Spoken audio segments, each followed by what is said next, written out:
Chicos y chicas, tengan muy buenos días.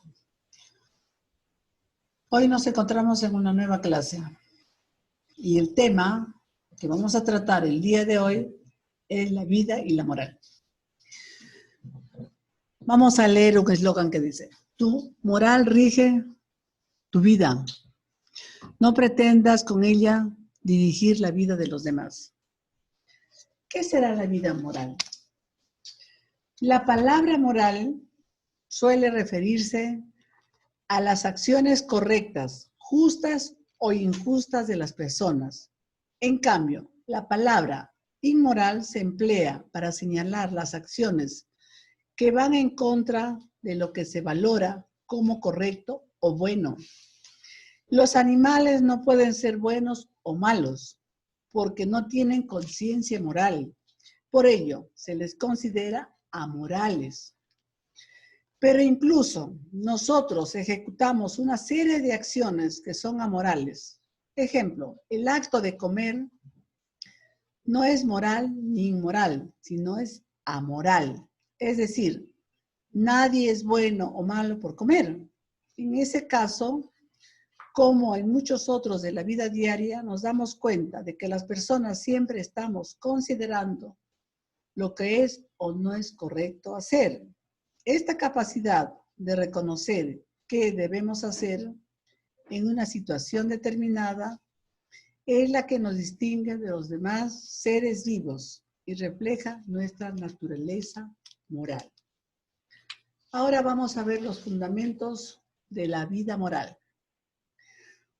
Una de las diferencias fundamentales entre el ser humano y los animales es su capacidad de escoger cómo actuar. Por ejemplo, frente a un estímulo como el hambre, los animales responden intuitivamente, buscando su comida, aunque para lograr satisfacer esta necesidad deban matar. Por el contrario, el ser humano es capaz de reflexionar frente a los estímulos y actuar incluso contra su instinto. Por ejemplo, ayunar, aunque tenga hambre. El ser humano decide y justifica sus acciones. A lo largo de la historia, los filósofos han reflexionado acerca de cuáles son los fundamentos morales en el ser humano. Los animales, a diferencia de las personas, ellos tienen instintos de animales que ellos pueden matar con la finalidad de poder satisfacer su necesidad, como en el caso de un perro, para satisfacer su necesidad del hambre, hasta puede matar. En cambio, el hombre es capaz de reflexionar y frente a sus estímulos actuar y hacer lo que no es correcto. Como hemos visto que puede ayunar, aunque tenga mucha hambre, pero él es capaz de hacerlo. Eso es lo que diferencia de los otros seres que son los animales, ¿no?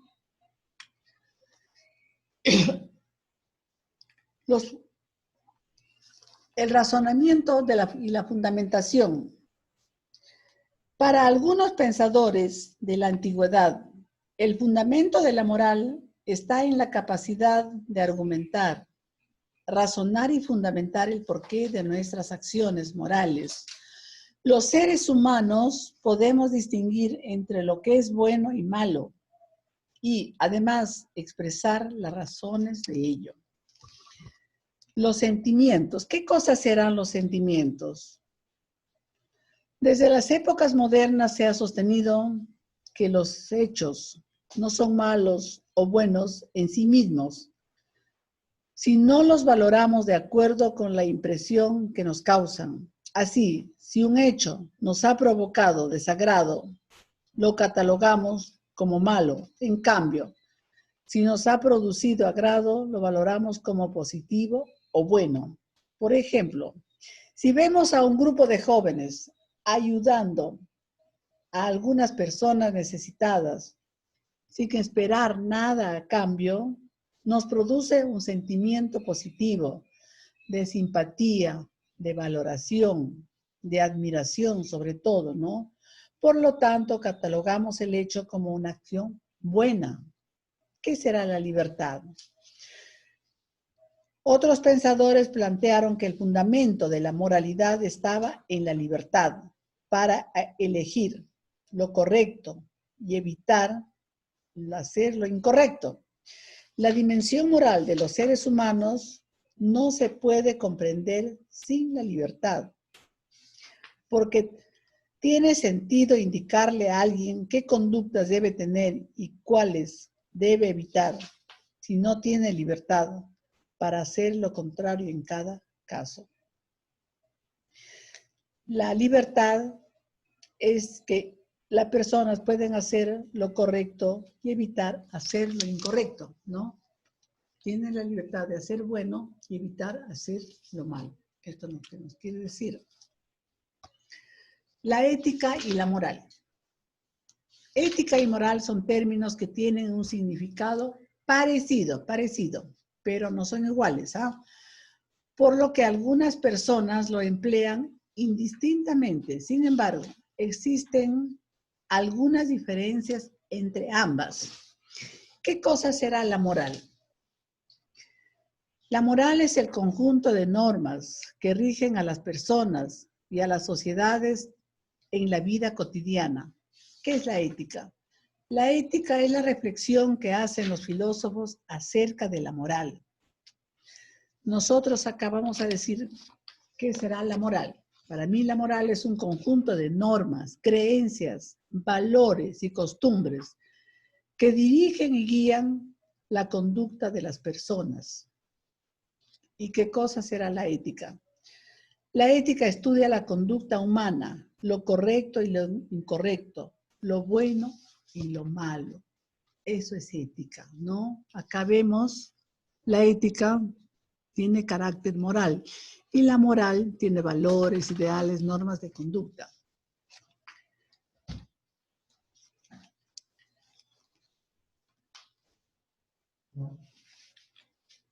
Las teorías éticas son el conjunto de respuestas que los filósofos han dado a las preguntas planteadas sobre la moral. Cuando tomamos una decisión o realizamos una actuación de manera moral, intervienen tanto nuestros deseos como nuestra razón. Las principales teorías éticas son las siguientes: la felicidad, el placer, el deber y el consenso. Vamos a hablar un poquito de qué es felicidad. La teoría felicidad que plantea que las personas tienen como principal objetivo en la vida alcanzar la felicidad. Pero ¿cómo alcanzar la felicidad? Si es fundamental buscar el bien, se debe actuar con prudencia y mostrando una actitud moderada. Ejemplo, mantenernos saludables, para mantenernos saludables tenemos que alimentarnos, pero de manera balanceada. Si comemos en exceso o dejamos de comer, perjudicamos nuestra salud y terminaremos enfermándonos. Para que esta teoría ética es lo más importante, es la justicia, que significa dar lo que es debido a cada uno. Dar a cada uno lo que le corresponde, lo que es debido. ¿Qué será el placer? Según esta teoría, la felicidad se logra a través del placer. Por lo tanto, la moral consiste en buscar el placer y evitar el dolor. Sin embargo, esta búsqueda no está orientada a las diversiones desenfrenadas o a la satisfacción de todos los caprichos personales. Por el contrario, plantea que la felicidad se alcanza cuando la persona logra organizar su vida y es consciente de cuáles son los placeres más intensos y duraderos y cuáles tienen menos consecuencias dolorosas. Según esta concepción, la inteligencia es una virtud fundamental. ¿Qué es el deber? Todas las personas buscan la felicidad, pero esa búsqueda debe hacerse considerando que tenemos deberes que cumplir con los seres humanos que conviven con nosotros. De acuerdo con esta teoría, hay principios morales que, aunque no nos hagan felices, tenemos que cumplir como un deber universal ante la humanidad, ya que por encima de todo interés particular está la dignidad humana. Por ejemplo, un grupo de industriales que necesita para sus fábricas abundante agua en una región no debe quitarle a la población que habita en los alrededores el abastecimiento de este recurso importante. Ese es el deber. Muy bien. ¿Y qué será el consenso? Según esta teoría, para determinar qué es bueno y qué es malo, deben ponerse de acuerdo todos los involucrados en el tema moral del que se trate. Esté de acuerdo o consenso no debe basarse solo en lo que quiere la mayoría, ni tampoco en intereses grupales, sino los intereses universales de la humanidad. En consecuencia, es necesario respetar y aceptar las necesidades y propuestas que nos hacen quienes conversan con nosotros. El diálogo se convierte en una necesidad ética. Eso es cierto, el diálogo es muy importante. Ahora vamos a ver qué cosa será la conciencia moral. La conciencia moral es la capacidad que tienen las personas para conocer y juzgar la bondad o la maldad de las acciones, tanto propias como ajenas. La conciencia moral, además, mueve y orienta la conducta en la dirección de la persona considerada correcta. Expresiones como, tengo la conciencia tranquila, dicen unos, ¿no? Otros dicen, me remuerde la conciencia, mientras que otros dicen, allá, cada cual con su conciencia. Otros dicen, he obrado según meditaba mi conciencia. Reflejan claramente el significado moral y la importancia que concedemos a esta capacidad para orientar en nuestras vidas cotidianas. En estos ejemplos, el lenguaje popular habla de una especie de voz interior, que es la conciencia, ¿no? Que inspira, obliga y sanciona la moralidad de nuestras acciones. La conciencia cumple así una función autocrítica. Actúa como un juez que alaba algunas de nuestras acciones y también desaprueba otras, castigándolas, en este último, como el remordimiento. Muchas veces tenemos remordimiento de algo que no hicimos, algo correcto, que deberíamos hacerlo bien, pero no lo hicimos, pudiendo haberlo hecho algo bien, pero no lo hicimos. Entonces eso nos conlleva al remordimiento, ¿no?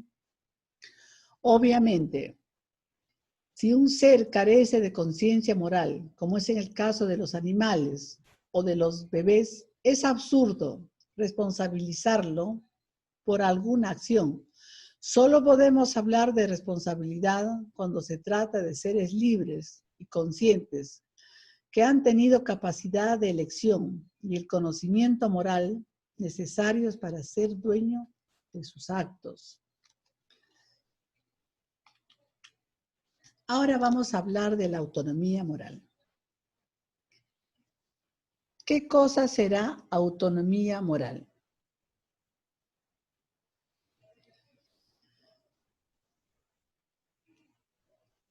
La autonomía moral es la bondad, la autonomía para juzgar la bondad o la maldad de las acciones o de las normas. La conciencia tiene principios que rigen la vida de las personas. Si estos principios son producto de nuestra reflexión racional, libre, o nos imponen estos principios, entonces somos personas autónomas. Sin cambio, nos imponen estos principios, no podemos considerarnos autónomos. ¿Qué nos quiere decir esto? ¿Cómo es una persona autónoma? Nuestra propia conciencia se propone las normas morales que deben regir su acción tras haber reflexionado y decidido libremente.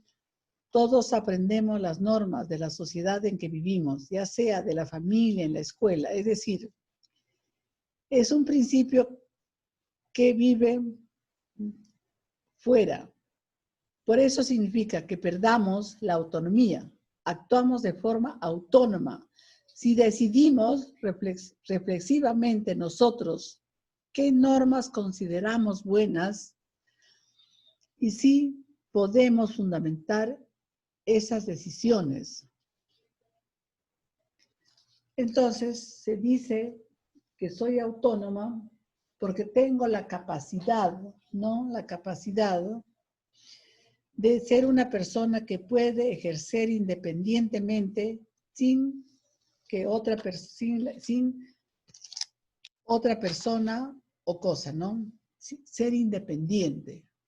Yo actúo porque mi conciencia me dice que debo actuar bien con esa persona. Soy libre de actuar. Nadie me presiona para actuar. Yo hago las cosas porque yo creo que lo estoy haciendo bien. Eso es ser autónomo. Sin que nadie te obligue a hacer una cosa que tú no quieres hacerla. Yo no quiero ir a hacer eso, yo no quiero ir con mis amigos, no quiero, pero el grupo me obliga, o mis amigos si no me dicen que me van a sacar del grupo. Pero tú tienes autonomía, una autonomía moral para elegir lo que es bueno y lo que es malo y lo que te va a conducir en la vida, ¿no es cierto? Nosotros los seres humanos nos conducimos por una moral, estamos basados en una moral y la ética. También mucho se usa la ética para decir la ética profesional, ¿no? Los profesionales también mucho usan la ética para decir la ética profesional. Por lo tanto, nosotros somos personas autónomas, porque nadie nos impone nada para que no seamos autónomos, ¿verdad, chicos? Entonces, la autonomía moral es la capacidad de un ser humano racional para poder tomar sus decisiones aplicándolas en sí mismos, ¿no? En sí mismas. Bueno, chicos, hasta acá. Ya la garganta ya no me da para más. Les voy a dejar en esta plataforma un par de hojitas para que me las respondan y las envíen. Ya las envían a la próxima semana, hasta el día miércoles tienen plazo. Bendiciones, chicos. Un abrazo para todos. Hasta la próxima. Gracias por haberme escuchado. Gracias.